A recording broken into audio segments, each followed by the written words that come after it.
Je suis Lise Rattoni, présidente du syndicat professionnel des émailleurs français, émailleuse d'art également sur métaux en tant que professionnelle. Donc j'ai sollicité la Maison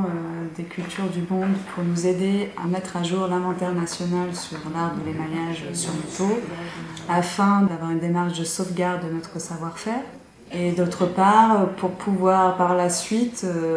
porter un projet de candidature au patrimoine immatériel de l'UNESCO pour d'une part porter une communication forte sur notre savoir-faire qui est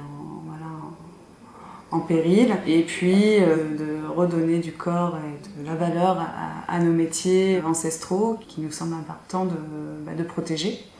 et aussi de restructurer le réseau de professionnels émailleurs et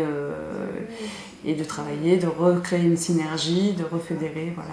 tout ce monde pour pouvoir continuer à travailler notre métier dans les meilleures conditions. Je suis Séverine Cachat, je suis anthropologue de formation et je dirige la Maison des Cultures du Monde qui a été une association et qui a été désignée en 2011 Centre français du patrimoine culturel immatériel dans le cadre de la mise en œuvre de la Convention de l'UNESCO pour la sauvegarde du patrimoine culturel immatériel. Le patrimoine immatériel est défini par cette convention qui a été adoptée par l'UNESCO en 2003. Et ce sont, dit la Convention, l'ensemble des pratiques, des représentations, des expressions, des connaissances, des savoir-faire qui sont transmis de génération en génération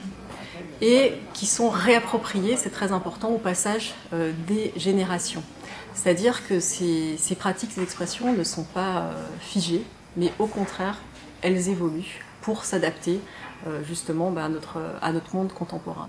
C'est, disons, une journée d'information et d'ateliers collectifs à l'initiative, en effet, du syndicat professionnel des émailleurs français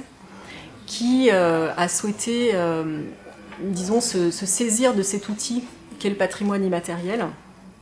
pour tenter justement de valoriser et de transmettre, de réfléchir collectivement en fait, aux moyens d'assurer la sauvegarde de ce savoir-faire, à travers notamment une démarche collective en vue d'un inventaire de ces savoir-faire.